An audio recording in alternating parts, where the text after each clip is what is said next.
Welcome to the Critical Media Studies Podcast.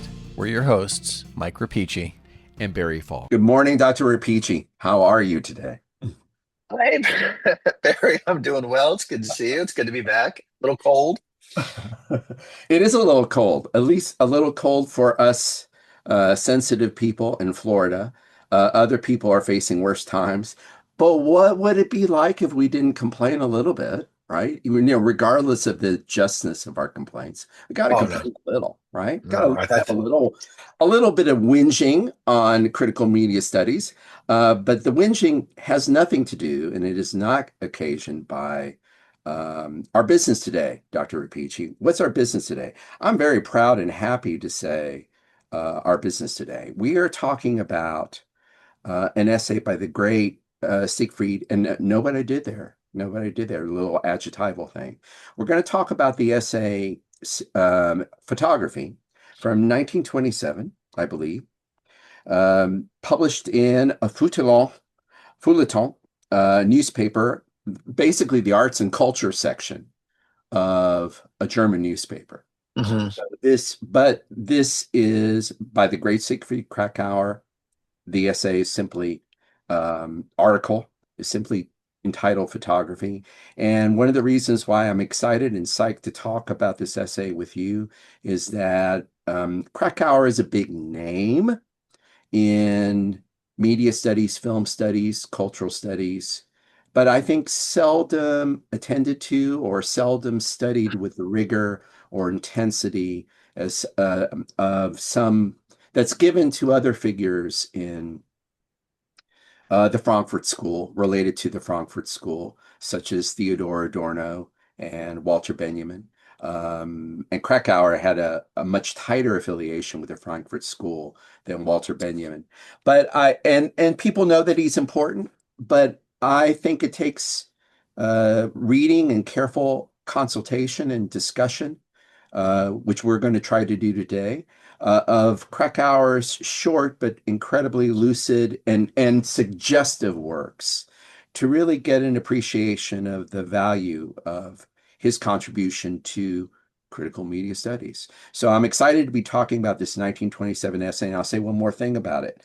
And if you want me to say some other things about this, we will do it, or I'll try to do it. But let me just add one more thing. One of the reasons I think, and I think you're on the same page with me, Michael, right? Or else you wouldn't have agreed to participate in this discussion, is that even though published in 1927, oh yeah, what makes him interesting, what makes Kracauer consistently interesting to think about and to use as a go-to thought is the fact that it's 1927, but there are certain ways. We're going to talk about this when we get into our full stride.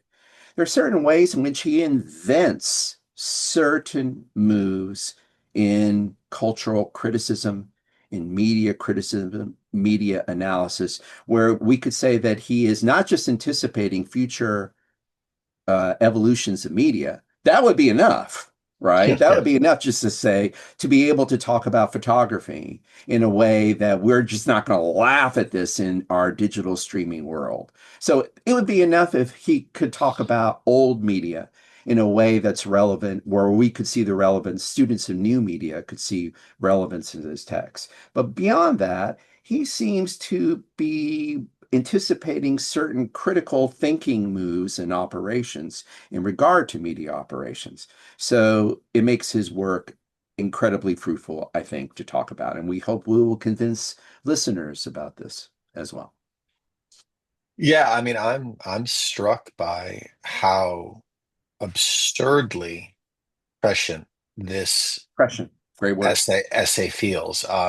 I don't know that we've mentioned it or not, but we're talking about his essay entitled Photography, um, which seems like, for those of you listening, I don't know that we'd mentioned the title of the essay No, yet. I So, thought I did, but maybe I did. but in either event, Let's underscore it. It's photography. yeah, and so his understanding of the photographic image, and, Yes. and obviously it exists in a very different context and and really in a different medium now, but at the same time, Mhm. um, if you look at this from just a theoretical perspective, he is dead on, and I would say infinitely more so now than he would have been, a hundred years ago. And so yeah, I'm very excited to get going on this. Let me just do one little, I forgot what we call this, sort of teaser or dropping a cookie, something like that, because for listeners, longtime listeners, or at least people who discovered us 2 months ago, in a way, we should mention the kind of genealogy, Oh, how we got here. I'm not going to talk about it, but for I'm trying to generate an interest in our back catalog. That's what I'm trying to do is advertising because we came to this essay out of our discussion. Did we have a two-part discussion? I believe we did. A two-part discussion of Fontcuberta. Uh, yes, yeah. yes, yes, yes, yes, yes, So yes. this Fontcuberta, we want to plug those two episodes or point listeners to those previous two episodes if you're interested in some of the issues that we're going to end up discussing here. Von Kuberta represents a kind of, well, first off, he's talking about a different function and different functionality of photographs. And so, and part of his burden is to kind of move past the critique that Sigfreid Kracauer offers. He invokes Kracauer, references him, but part of him is that he wants to think about photography and its relation to family units and subjectivity in a different way. And so he'll go off in a different direction. In talking about Kracauer today, though, I think we're going to talk about the merits of his critique of potential uses of photography in media systems. So, if you're interested in this topic, we enthusiastically refer you back to our episodes on Fontcuberta. But that said, we're going to be hunting with a different dog or for different Oh, prey this episode. Don't know okay. why I came up with Uh, that metaphor. I Shall don't we know where that begin came with from, but all right. grandmother? Shall we begin with grandmother? Sure, sure. I think that's the logical place to All start. right. So, why are we beginning with grandmother? Because Dr. Kracauer does this. Um, that his first example, or the first place he takes us to, is not just to the photograph in his essay on photography. He doesn't just take us to photography, he takes us to a specific function of, which was apparent very early on in the practice of photograph taking and photograph collecting, the family photo, the Right. family photograph. And in particular, I'm going to read a passage near the beginning, and Dr. Rapici is going to comment, and we will discuss. But it begins with grandmother or a photographic likeness. Actually, it doesn't begin with grandmother, does it? It begins with a photographic likeness of grandmother. And then he discusses basically um, the ways in which this likeness really isn't grandmother. It's something else. Something else is going on in the likeness and reproduction of grandmother. It's not just simple mimesis. It's not just a simple reproduction. There's something, he argues, more complex going on. And Dr. Rapici is going to elucidate on that complexity. But first, let's read. Is that what grandmother look? Okay, he opens up the paragraph after mentioning everyone recognizes grandma with delight, since everyone has already. Oh no, he's talking about something else. I'm making it too confusing. He begins with a discussion of the grandmother's photograph, and I'll mention because probably this is the only unless you check out Siegfried Kracauer's the mass ornament, the collection, the mass ornament, you're probably going to come across this essay in a critical inquiry article, spring 1993, translated by Thomas Levin. So on 423, uh, Krakauer's comment on grandmother, the photograph of grandmother. But is that what grandmother looked like? The photograph, over 60 years old, and already a photograph in the modern sense, depicts her as a young girl of 24. Since photographs are likenesses, well, this one must have been a likeness as well. So what's the implication of that? That like there's a way in which the photograph is obviously a portrait. Is that his point, do you think? That by saying, it's photographs are likenesses, this one must have been a likeness as well. And then is he, what do you think is that's a reference to? I'm just sort of Honestly, I maybe a little hadn't bit thought clear. about. I didn't mean that was just as I was reading it, I was trying to grasp it. I that wasn't a gotcha question, So, Doctor. well, no, but I think, but I think this is actually going to become relevant. The image of grandmother, as I understand the introduction, right? This is a magazine. Grandma was a model of some sort, and so Grandma's model. this is not the family photograph. This is a magazine cover, and so I say the likeness.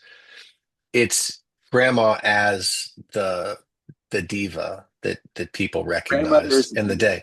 Yeah. So I think. It's my understanding of this is that the photographs are likenesses. This one be a likeness as well. It's not her physical incarnation. This is not, in fact, grandma. This is a version of grandma. That's how I read it. Good. Okay. Good. Good. Let's continue. It was carefully produced in the studio of a court photographer. But were it not for the oral tradition, the image alone would not have sufficed to reconstruct the grandmother. The grandchildren know that in her later years she lived in a narrow little room with a view onto the old part of town, and that to give pleasure to the children, she would make soldiers dance on a glass plate. They also know a nasty story about her life and two confirmed utterances which change a bit from generation to generation. One has to believe the parents okay, this is important. One has to believe the parents who depicts the very same godmother Who who claim to claims have to have gotten it? gotten it from grandmother herself. That this photograph depicts the very same grandmother about whom one has retained these few details that may also in time be forgotten. Yet such testimonies are unreliable.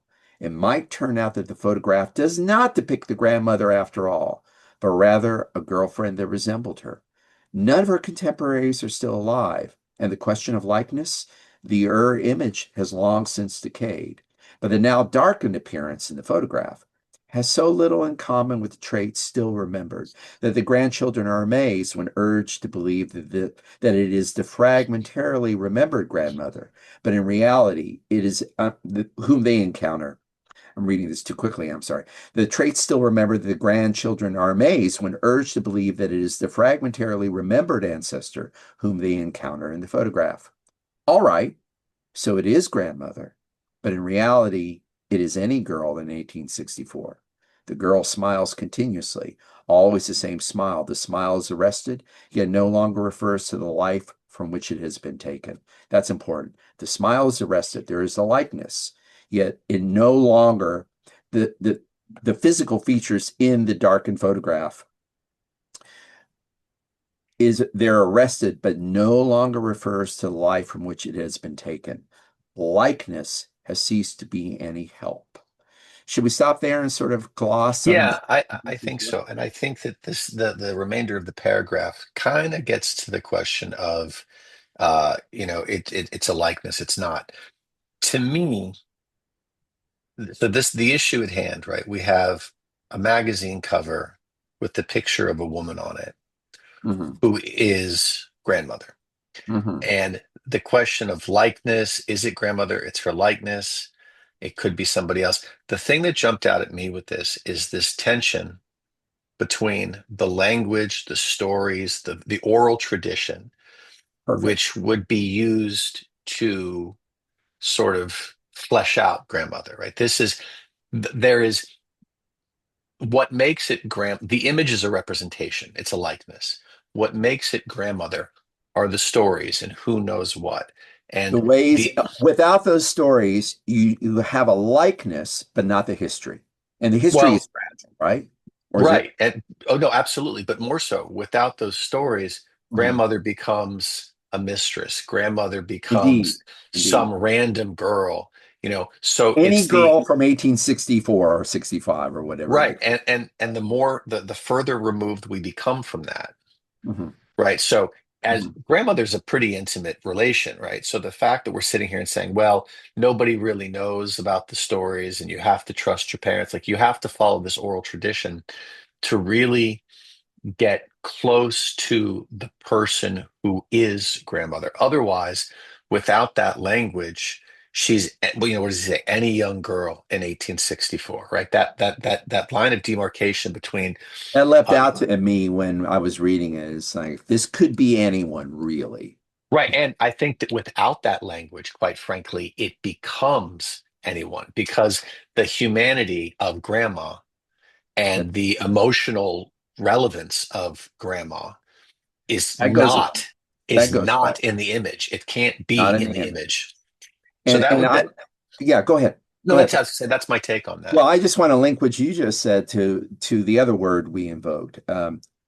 Okay, without the oral tradition, I love that phrase here. That's very appropriate. There's the photograph, which is a likeness. It's a mechanically reproduced likeness. We do, as he notes, we don't really have the image, right? It's a reproduction, right? Mhm, mhm. It's the darkened reproduction that we have here. So that's on one side. What's on the other side? As you mentioned, the emotional resonance, the emotional um, um, appeal, the emotional context for the image, which is now that's very subjective. Obviously, these emotional, personal, familial responses, very subjective, but nonetheless, Kracauer suggests uh, that is also what constitutes the history of the image, the historical specificity. So it's history is in one saying, we tend to think of history as this sort of authoritative record. And it is an authoritative record. But in the case of the photograph, the testimony of history is very fragile, right? It really is being kept alive by family discourse. And he notes the family discourse can change over the course of Well, time. and it does, right? And I it mean, that's does, I right? think so. So you real what I think what's implicit in that argument, right, is that this idea that the photograph is an enduring testament to something or There it endure is. or an Right. enduring log of something. The meaning behind that is contextual There you and go.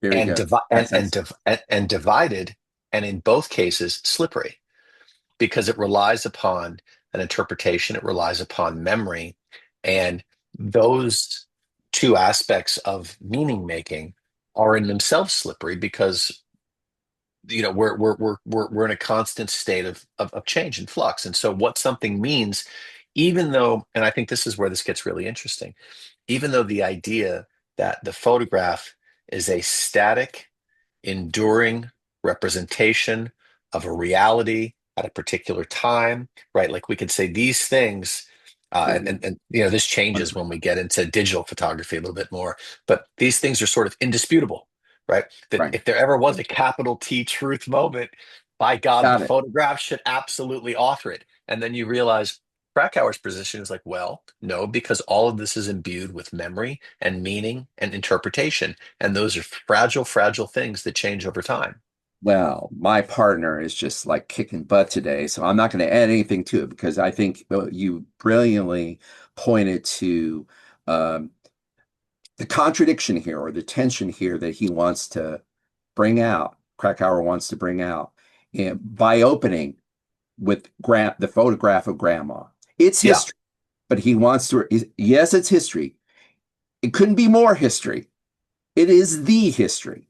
right. But on the other time, what he wants us to realize is that it's not a solid history, or that doesn't mean that everything is solid. In fact, everything this is a history that is incredibly fragile. It's almost like an ice cube of history. The ice cube can Oh, I melt. like that. I like that It's quite a almost bit. an ice cube. Yes. So that's the tension that he wants us to see, because I think he believes, or he's guessing. I think he's reacting into what he surmises is our our common sense relation to photograph, that the photograph, well, it contains history, and that history is solid. You can't deny it. You can't, it will never melt away. But he wants to emphasize the ways where it's in process. It's something slippery, to use your word. And so that tension, I think we've done a good job. I hope we've done a good job of um, articulating the tension the contradiction that Kracauer wants to put in this, wants the reader to take from this particular example. I think we're ready to go to where I think a little bit later on, he makes his contradiction a little bit more explicit, and I'm just going to read that passage unless you Yeah. have. No, no, I'm good. So This is fun. just a little bit further on, I think he says this, he kind of says, well, he kind of returns to the photograph example. Um, in the middle of an articulation of the difference between the portrait painter and the photograph, I think he returns to grandma and the example of the photograph of grandmother. And he makes this other point about photographs and they're tenuous or slippery or contested or fragile. Maybe that's the best word, relation to history. So I'm going to pick it up from 427 if you're reading from the original publication of this in spring 1993 in the issue of Critical Inquiry magazine. Also, this and many more fine essays are collected in Kracauer. And I believe Thomas Levin translated that book as well. Basically, it's a collection called The Mass Ornament that compiles a lot of Krakauer's feuilletons on popular culture and film culture. Okay, picking up here. A man who had, with a story, he likes stories in this essay. A man who had his portrait painted by Trubner asked the artist not to forget the wrinkles and folds on his face. Trubner pointed out the window and said, "Cross that way." Pardon me. There's a photographer. If you want to have wrinkles and folds, then you'd better hire him. He'll put them all in. Me, I paint history.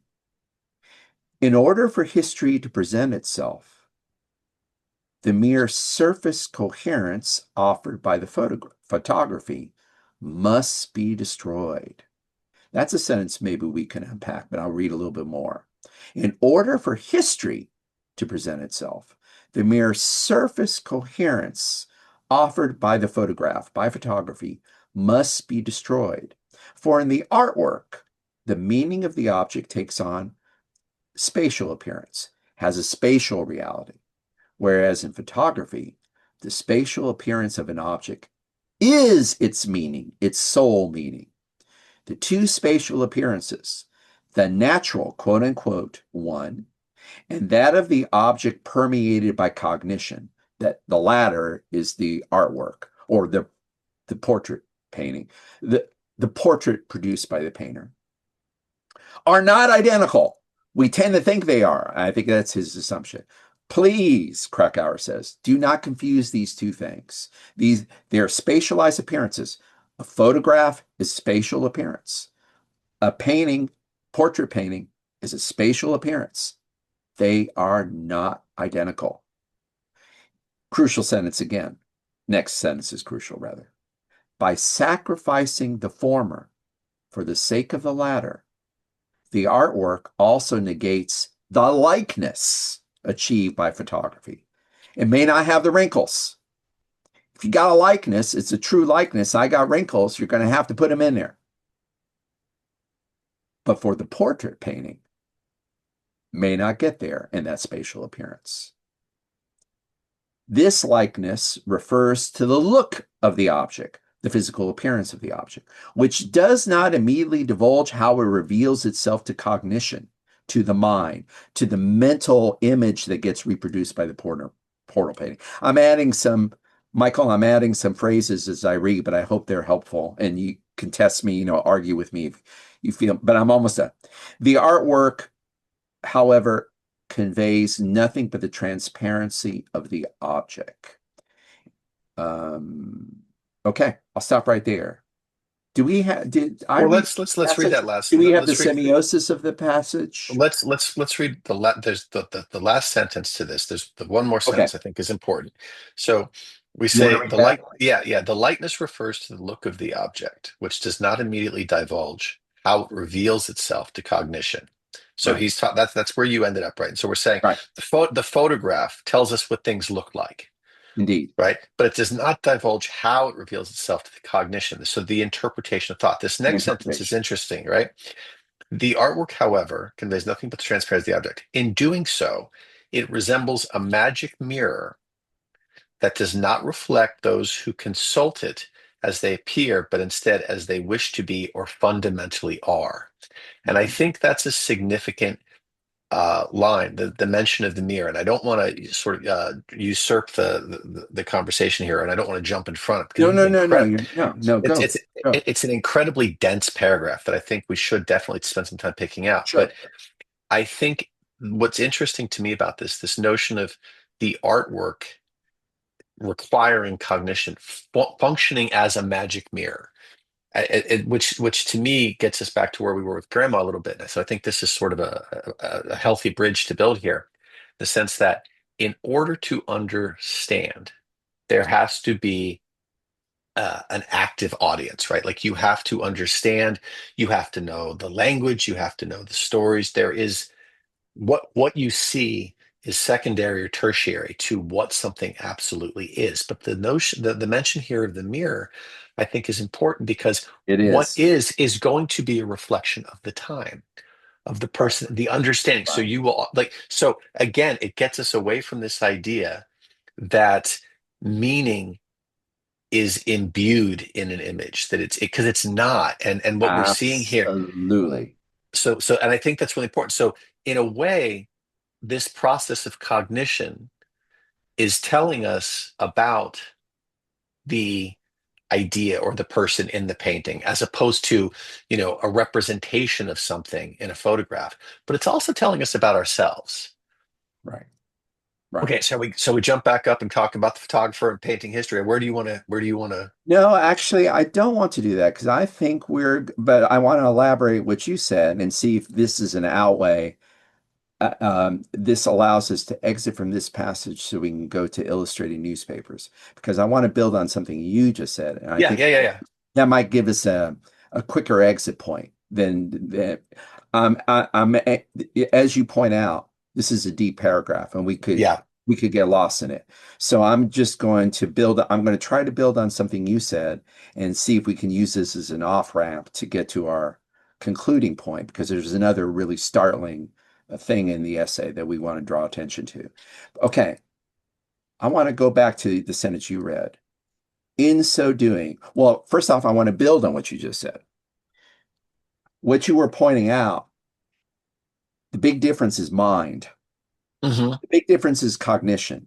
The big Hmm. difference, and I think you use this word, is one object, the portrait painting, is an interpretation of an object. It's an Hmm. interpretation. There's semiosis going on. If Hmm. there's an interpretation, there's a semiotic, there's meaning making. That's what he means by cognition, right? So this is the fundamental opposition that he's saying. And you are, I think, very, very, very, very, you are articulating very well the one side of it.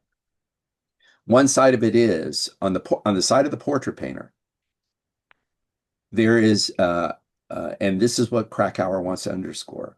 There is a cognitive process going on. There's a process where the figure, the likeness, is not just being reproduced, but it's being interpreted, and that interpretation is filtered in, is part of the likeness that's getting reproduced. You can't separate the interpretation, the semiosis, from the reproduction.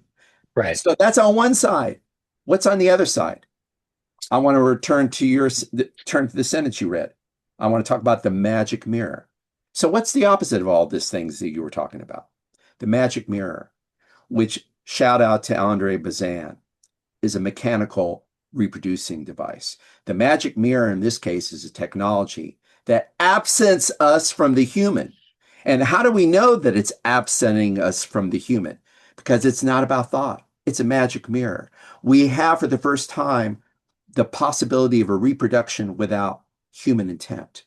What that means, though, you got rid of the human, but that also means you got rid of cognition. You Mhm. got rid of emotional responses. You got rid of it of the human element. So that's the Right. opposition. Do you want to add something to that? I mean, I think that's in essence what we're getting at, and we can get to his dystopian image. That's where I was thinking of going. The dystopian image that comes there. Do you feel now we can go back and talk more about that paragraph, but I think you were kind of glossing it. No, I think I'm fine. I mean, I there's just a wanted to lot. say the magic mirror is a technology. I just want Yes, to put it in there. Yeah. and I think it's interesting. The other question I have about this, and I think this could get us to where we're going to go as well. It could be a massive detour. We'll see. But you Yeah. know, if you have the photographer who will create uh, a spot on accurate representation or excuse not represent is the wrong word, excuse The me, magic copy, mirror of reality. right, the magic mirror of reality, whereas the artist is responsible in some way for determining how things should be remembered, how It's like not mechanical reproduction. not at all, but they direct our gaze, I guess I would say, and Absolutely. Yeah. they all, but in addition to that, they all, I mean, you could argue,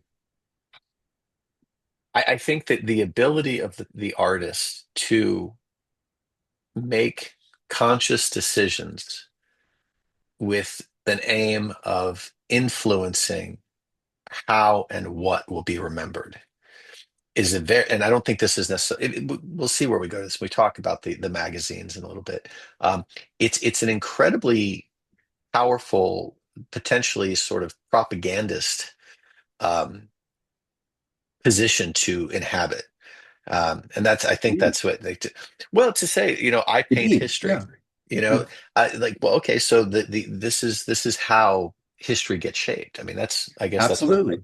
yeah, No, absolutely. And Bazan, I mean, Bazan, again, sort of shout out to Bazan, who takes a lot of these ideas later on and takes them and gives them a different, kind of a far different inflection than Kracauer gives them. But it's worth thinking about his argument. I mean, where Bazan goes with this is photography is the first mechanical reproduction, and because it's a necessary prelude to what he believes is the ultimate modern art, cinema, that's a pretty damn good thing to get rid of the human. But there's, I think, kind of implicit socialist idea, socialist democratic idea in Bazan. Not that Krakauer would have Bazan's politics, but I think there is, I sense a little bit of an enlightenment narrative actually in Bazan where he thinks one of the liberating things about photography, about what the magic mirror can do, is that it frees us from the manipulations of the image. yes, So he mentions, and just look at the historical record. I think I was about to say in the West, but I think everywhere. Who gets the first likenesses? They are idealized likenesses. For thousands of years, they are idealized likenesses of either kings, monarchs, or um, aristocratic ruling right, figures, right? right, Who are always being reproduced, not through the magic mirror, no, but with this lens of idealization, where it's cognition, but propagandistic cognition in the service of propaganda, right? An yes, affirmation of the ruling class, yes, okay, right? all right, So maybe that does prepare us for where we're going to go to, uh, where the near concluding section that Kracauer turns to after this elaboration. So let's recap. We begin with grandmother, as all good essays begin with grandmother. right, right, right, right, And then we have a couple of different. meditations on the difference between the magic mirror of photography and portrait painting. And then we have a special section devoted to what would have been the most up-to-date modern media form for Kracauer, which would be the illustrated newspaper. And so one of the great innovations of photography. So before, and just I'm giving like a bare bones historical sketch. Sometime in the 1870s and 1880s, it became possible to introduce illustrations in mass-produced newspapers. It became cheap and easy. There was a rapid evolution of the technology, became cheaper and easier. And then in the rapid reproduction of the technology, there are certain newspapers that evolved that their feature was that they had either lithographs or illustrations or photographic images. And so Hmm. you would have a newspaper that was a large part images. And so the illustrated newspaper advertised its ability to basically encompass the whole world in a picture alongside with the text, Right.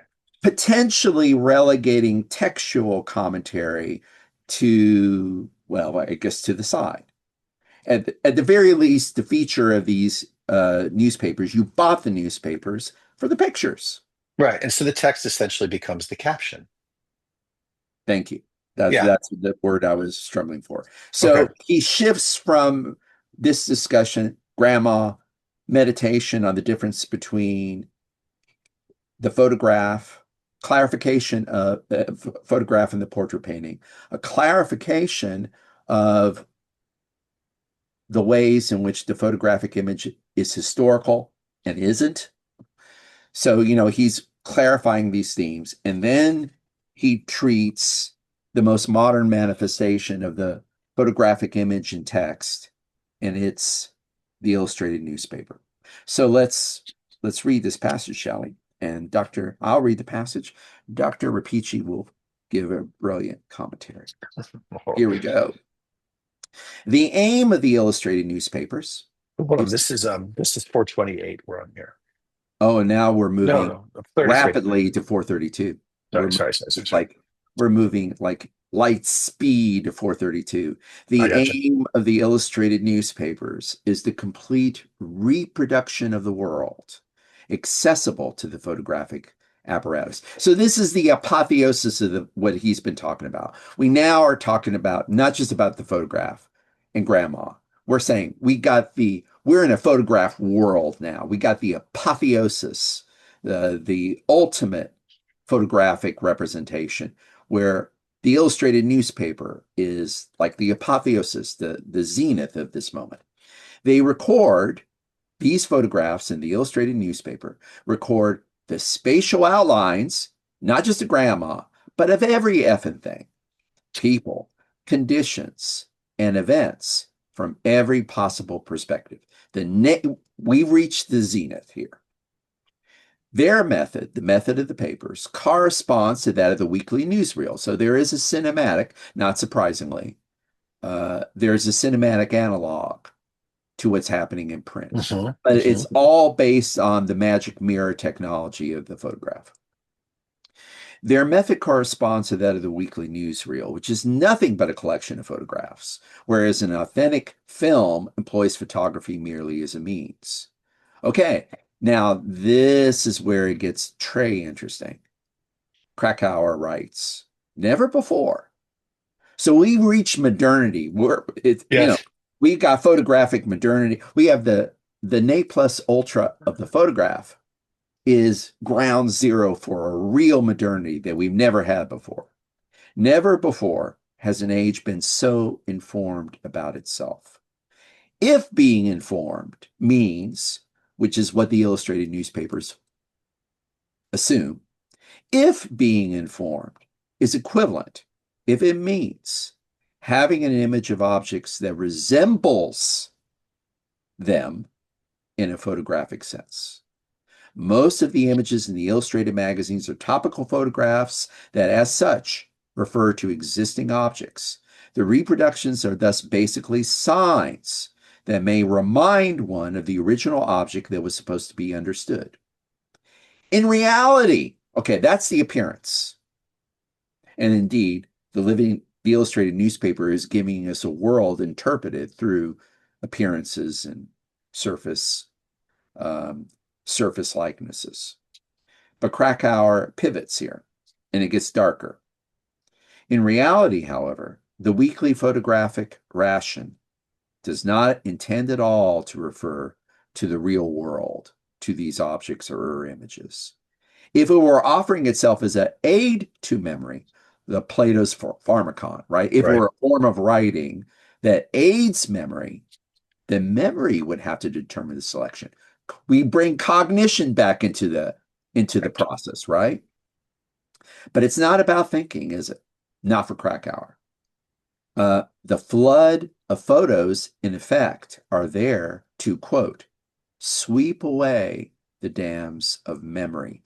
The assault, note the metaphors change. The assault, we get this image of being overwhelmed. We get these images of the image overwhelming us, assaulting us. The assault of this mass of images is so powerful that it threatens to destroy the potentially existing awareness of crucial traits. It's overwhelming cognition. Skipping down a little bit and I'll wrap it Well, up. it's not just overwhelming Oh, yeah. cognition. It is destroying. It is undo. I mean, it is It's erasing. undoing the world, right? It's erasing it to The overwhelm. race I of the world. mean, yeah. Yes. Yes. Absolutely. I'm going to skip down and I'm going to wrap it up. Skip down a few sentences. In the illustrated magazines, people see the very world that the illustrated magazines prevent them from perceiving because the real world is being, as Dr. Rapici brilliantly opined, it's being destroyed in front of them.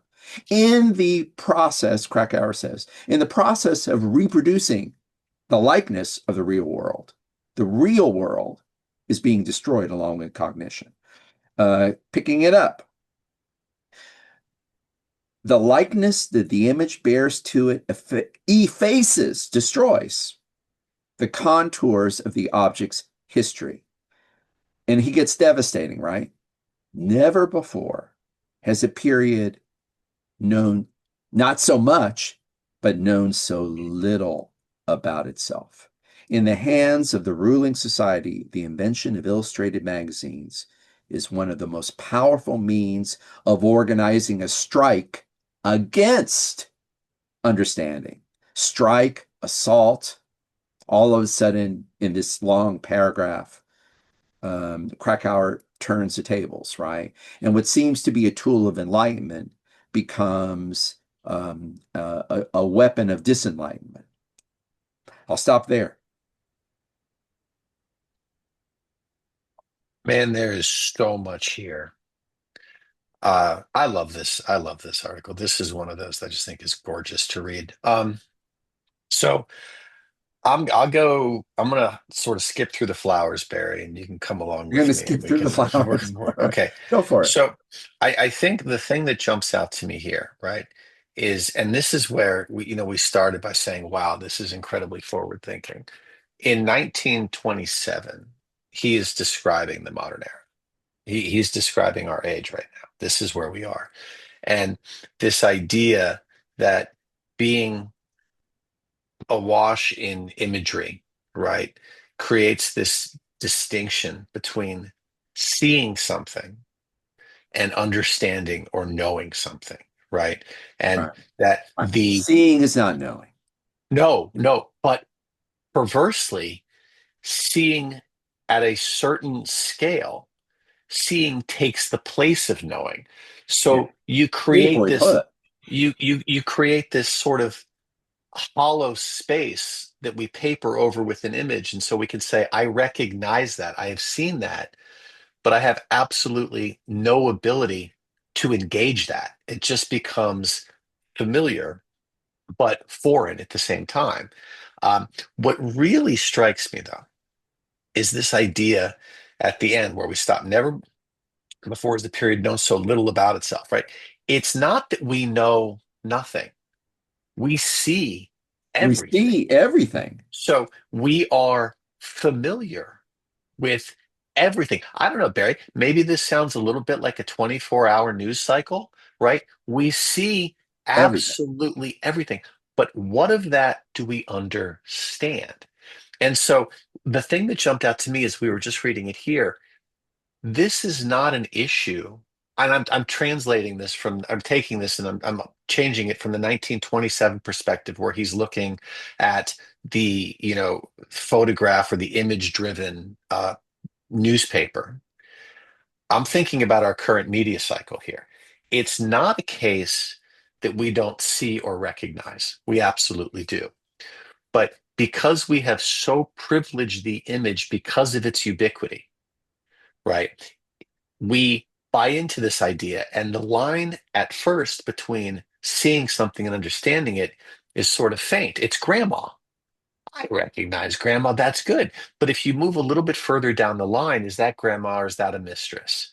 Right? Is that grandma? Is that a mistress? Is that just some girl? We become emotionally distanced from the images that we're seeing. So if you fast forward 100 years now, what we've got is not, it's not a case, I can't believe I'm going to use this term, right? But it's not a case of fake news because it's not fake. It's disenlightened. It is stripped of its meaning Stripped of thought and so that semiosis and cognition, all the stuff we were talking about earlier, right? right. So these become rather than packages that are imbued with meaning that we understand, they become sort of buttons that provoke a response. It's an automatic. I recognize this. I see that. But there's no understanding. There's zero depth. We have flattened everything and wallpapered over the entirety of our sort of intellectual landscape here. And that's a terrifying, but I think substantive like argument to make. A substantive parallel and a substantive, I think you've articulated well the parallel. Why we wanted to talk about this essay is we wanted to articulate the parallel between his vision of the effects of having a world ruled by the illustrated newspaper, the ways in which that parallels having a media landscape where it's also image driven, But uh, what's go yeah, ahead, go ahead. where it's also driven by likenesses, It is, and what's genetically frightening, reproduced likenesses. I don't know, frightening, terrifying, fascinating, interesting. You pick your seat. Um, is we spoke earlier about the power in being able to shape the painting, right? And the sort of social control over history that that creates. What strikes me now as we talk about this and we think about this is how much of the imagery that we're bombarded with and by is artificially generated, right? Right, right, It's as if we're handing the reins of history and the handing the reins of our interpretive present to sort of algorithmic whimsy and or sort of tyrannical intent. I mean, and when you put those two together, it becomes kind of beautifully put. a toxic cocktail here. Beautifully put. In one ways, you just described a huge difference. In another way, AI is just another magic mirror. So, I mean, that's the continuity and also the rupture that we're talking about that gets measured by um, that is suggested by the distance, but also the proximity between I'm this essay and our modern media world. I'm really taken by that. That's I don't know whether that makes me feel better or makes me feel much, much, much, much worse. I don't know either, but this might be our exit ramp. Maybe we have the exit because I don't have anything to add to your beautiful analysis, wonderful analysis of what's going on in your gloss on what's going on here. Um, um, with the current crisis what you described was Krakauer's description of the crisis of meaning caused Uh, by this new visual regime. And I think you uh, described that very well. 100 years ago. 100 years ago.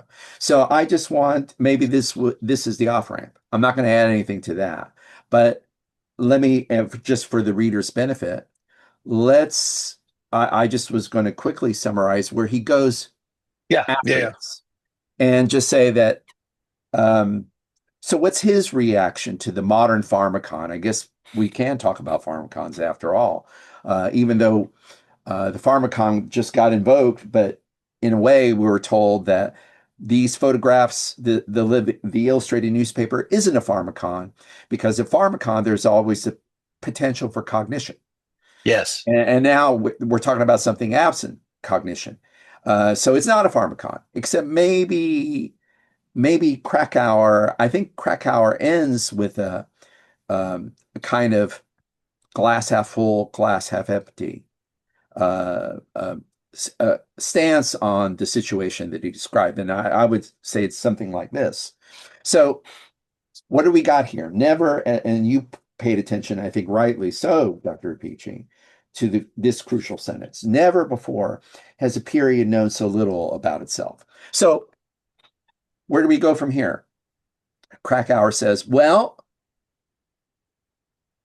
the choice he thinks is stark. It's a kind of binary.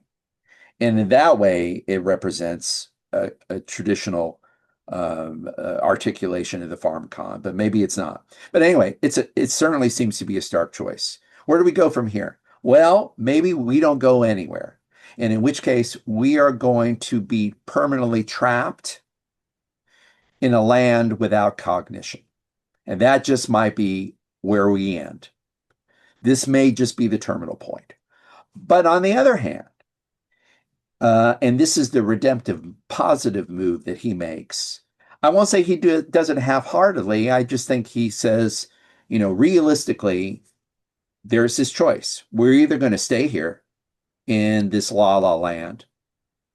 And la la land, that's not, I don't want to use that image. It's really a land without cognition. That's the best description, I think. Well, We can either stay here or we can critique ideology. We can critique ideology and say, we have to restore thought to the process. And if we do that, then this negation or alienation that we're experiencing can be redeemed. So there is a positive outcome. This is not scorched earth. This is not Jonathan. I'm forgetting our friend Barry. of the program. I'm forgetting the friend of the program, Jonathan Crary. Forgive me, Jonathan. This isn't quite scorched earth because there is the possibility of realizing, like Kracauer does, the critical reader of the cultural situation of media apparatuses can realize that cognition is being stripped from this process and reinsert critical thinking, reinsert critical thought. So it's not hopeless. But unless there's a critical media studies to give us a name check, give more advertising, a lot of advertising in this episode. Unless there's a critical media studies approach, what we're going to have is a media landscape that drains us, that nullifies cognition. I think that's where he ends. Yeah. Um, I mean, he says as much at the conclusion. I don't know. This is, You want to read it? Let's read yeah. it. One can well imagine a society that has succumbed to mute nature, that has That's no it. meaning, Right, no matter how abstract its right, silence. right. The contours of such a society emerge in illustrated journals. Were it to last, the consequence of the emancipation of consciousness would be its own eradication. The nature that consciousness failed to penetrate would sit down at the very table that consciousness has abandoned. But this is where his hope comes in. Yes. Were this society, were this society not to prevail, however, then liberated consciousness would be given an incomparable opportunity, Yeah. less enmeshed in the natural bonds than ever before. So as we drift asunder, I suppose, right? It can prove its power in dealing with them. The turn to photography is the go for broke game of history. Of history. And yet another, I'm constantly being reminded of a thinker that I don't, there are a lot of differences between Kracauer and Bazin on this particular topic, but they are at one actually in the sentences you read. I'm very happy you read that passage, because in those last few sentences, they could have been authored by Bazin, because Bazin is adamant that the birth of the non-human in the magic mirror Mhm. has a liberatory potential. And that's basically what Kracauer says to, yes, this is a disaster. This could be the moment when unthinking will take its place, unreason will take its place at the table. But it also, photography is nonetheless, the magic mirror offers this possibility for a liberation from nature that has never been accomplished before. Mhm. All right. Well, there you go. Thus, This we was wrestle with world historical issues. That's this week on Critical Media Studies. We'll be here next week. Be here 2 weeks from now, where we'll wrestle with other world historical issues. I'll tell you one thing I will say. I said this earlier. I genuinely love the way this is written because it's this is one of those, to my mind, this is one of those rare articles that is incredibly rich and dense, but it's lucid and it's not overwhelming. It's not hyperbolic. I wonder, quite frankly, if this could be written today. I This is would, such, I this would is think such an, this this is is in such a an, newspaper. This is a newspaper article, Michael. no pictures, no This is pictures no pictures. whatsoever.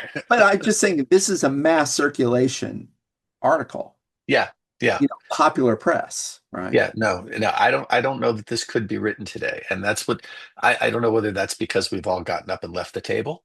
Um, Yeah, I or don't know. Well, I do want to, something that I will shut up. I promise humanity I will shut up. But I do want to say something that I got from this conversation with you, and the way we move through the essay. One thing, and it relates to what you just said, the artistry of the essay, or yeah.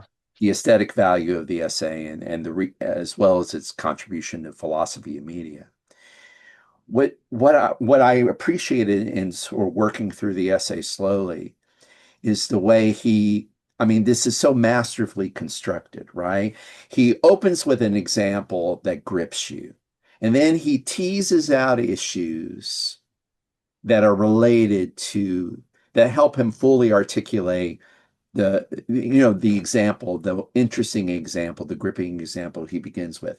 And then he hits you with a conclusion, with this, with a conclusion about that is very suggestive about the state of media in 1927, with this example of illustrated newspapers. The way the essay kind of builds and gets Mhm. more ambitious as it goes through is really Yeah, well crafted. Yeah. this is a wonderful read.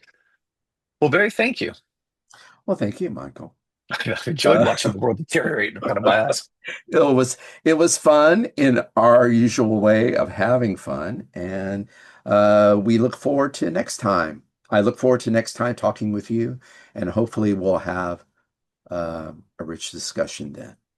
Absolutely. Take care, Barry. Take care. Thanks for listening to the Critical Media Studies podcast. To find out more about the show, check out our webpage at criticalmediastudiespodcast.com.